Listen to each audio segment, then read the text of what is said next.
حضرت عبداللہ بن عمر رضی اللہ عنہ کہتے ہیں کہ ایک بار ہم رسول اللہ صلی اللہ علیہ وسلم کے ساتھ نماز پڑھ رہے تھے۔ اسی دوران ایک شخص نے کہا، اللہ اکبر کبیرا والحمد للہ کثیرا وسبحان اللہ بکرۃ واصیلا۔ اللہ بہت بڑائی والا ہے اور ساری تعریفیں اللہ ہی کے لیے ہیں، اور پاکی ہے اللہ تعالیٰ کے لیے صبح و شام۔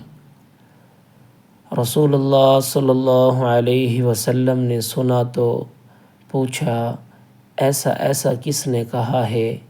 لوگوں میں سے ایک شخص نے کہا، میں نے کہا ہے، اے اللہ کے رسول صلی اللہ علیہ وسلم، آپ نے فرمایا۔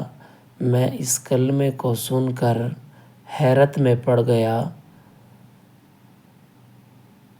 اس کلمے کے لیے آسمان کے دروازے کھولے گئے۔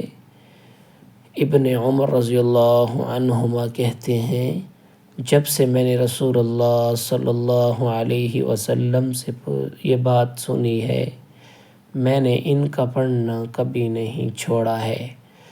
ابو ہریرہ رضی اللہ عنہ کہتے ہیں کہ رسول اللہ صلی اللہ علیہ وسلم نے فرمایا، 3 لوگ ہیں جن کی دعا رد نہیں ہوتی، ایک روزہ دار جب تک کہ روزہ نہ کھول لے، دوسرے امام عادل، تیسرے مظلوم۔